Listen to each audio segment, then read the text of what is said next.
Okay, this is, excuse me, part 4 for PK.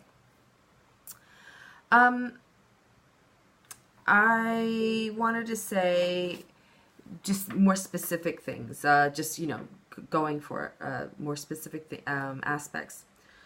I was wondering if you have maybe any tattoos or jewelry around the hands, neck, shoulders area. I was wondering if you maybe had ear problems, issue with the right eye, heart problems, bone problems, teeth problems, if you sleep well. Because with, Mars in the 12th, people tend to have sleep issues. Do you maybe have a mole somewhere, like a significant mole? I was just wondering. Now, one thing I would like to say is that it seems like, because I approach horoscopes with this like deep-seated karma kind of thing. I was thinking courage might be an issue in this life. Maybe you overspent it. Maybe it got you trouble in your last life. I feel like, and I don't mean courage like raw courage. I just mean like, that kind of centered courage to go out and do things. Because, you have a lot of, with Mars and Sun in your 12th, there's going to be a lot of deep churnings. A lot of deep churnings. A lot of dualities. Like, for instance, I feel like you're probably alone a lot. But not like because no one likes you. That's the, but you're a bit of a loner and you tend to hibernate. And the hibernation might be sort of like, oh, what's the point?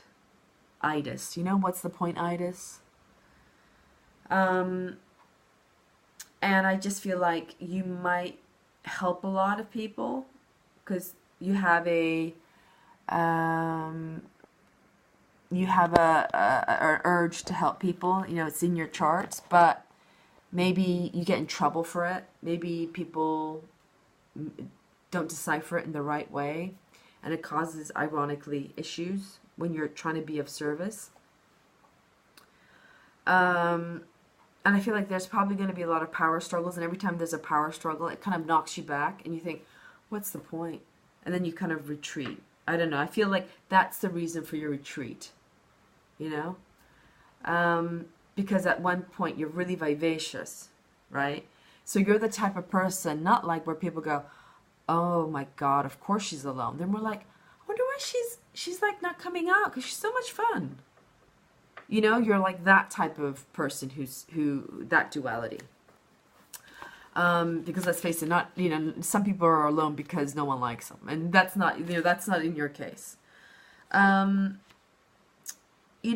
feel like something you might want to explore more is your, shyness versus, oh yeah, I can do it. I just feel like they need to be recalibrated in the center and just sort of go on steadily.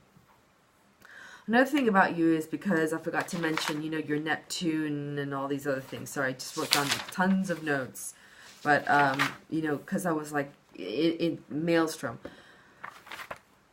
You have to be careful of psychic attacks because you're quite porous. Because your Neptune is in Sagittarius and Uranus is in Scorpio. I feel like, for instance, you got the power to actually be able to cyclically attack people too. But you need to protect yourself more. You need to protect your aura more. So definitely with your 12th house, you are a great candidate for yoga and for meditation. You need to protect your psychic field. Because, you can, like I said, you have this power. It's really weird because I don't see that you're like clairvoyant per se. No, sorry. I back it up. I feel like you're kind of clairvoyant and you can dream well. Because, everyone has their own type of thing. Clairvoyancy, dreams is sort of your thing. And I would, if you're, I don't know if you do, but try not to succumb to victimhood, okay? Try not to do that. When you help someone and they screw you over, just concentrate on the good that you did. Don't be like, oh my God, I helped them and then they did this. You know, because that's them. That's not you. That's them. Okay? Let them deal with that issue. Another thing I'm thinking is you might be really good in social work, because you know why?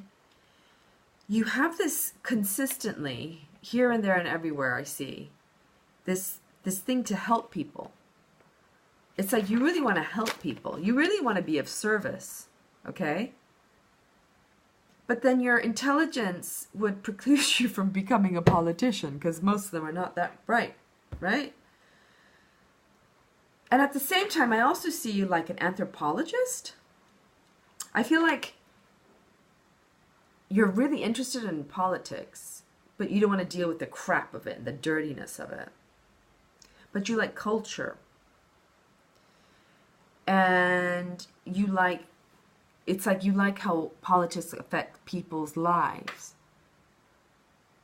So it's like either you're going to be really great at social work, teaching, or some kind of researcher for anthropology. And the reason why I say that, maybe that, you know, you might want to be a researcher or a fellowship or something like that, is because your Venus is in the nakshatra Mrigasara. Mrigasara, sorry, I forget how to pronounce it, sorry. And that is a researcher. And you love to research. You love to learn. And I'm thinking with your intellect and everything, maybe it's a good way. I don't know. That's just something that sort of came to me. Now, the only thing I'll say about your love life is that, you know what?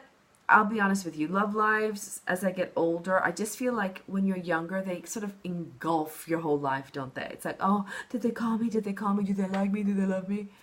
But that's so inconsequential at the end of the day, you know? I don't know. Maybe that's just me. It's great, but I feel like a good marriage helps you grow the rest of your life. That's all. That's my own personal take of it. Maybe I shouldn't do it. But you do have luck and blessings there. But, you know, that doesn't really say much, because, you know, some people don't want to get married. Some people don't care about that kind of stuff as much. The only thing is, also, don't worry about your enemies so much. Okay? Like I say, just meditate and thicken that wall. Thicken that psychic shield. That's as long as you do that, you'll be fine. Also, just to let you know, Rahu, your Rahu's in Bharani Nakshatra. It's funny because the Bharani Nakshatra is the Nakshatra of midwives, people who dole out pain, stepmothers, birth, rebirth. And that is something that you have to work towards. That's one of your main karma works. I don't know if maybe your father got remarried and you didn't like your stepmother. I'm not really sure. Because you also have this sort of tinge of being an outcast. It almost feels like you felt adopted, right? But one thing I'll say is you have the savior thing. You could have the savior thing. Sorry, forgive me. I don't want to be I just overstep my word. You might have the savior complex, but it might get you in trouble for over saving. So remember to work on yourself. Okay? By the way, I'm not sure if you might have a touch of eczema. But that's just something that just came up. Oh, by the way, there is something also really great is that you might come into sudden money. I don't know how much, what, but there's some sudden money thing coming up. That was K2 in the third. K2 in the third with, and the aspect. I should have written more down, but I didn't. Also, you are extremely creative. I already told you this, but your K2's in Vishaka. You know who had a lot of Vishaka? Artist formerly known as Prince. Bless his soul. So, there you have it. I hope you enjoyed it. I hope this resonated with you. If you want to let me know, you know where to find me. Okay? Peace. I really enjoyed working on your chart. I learned a lot. Thank you so much. Bye-bye.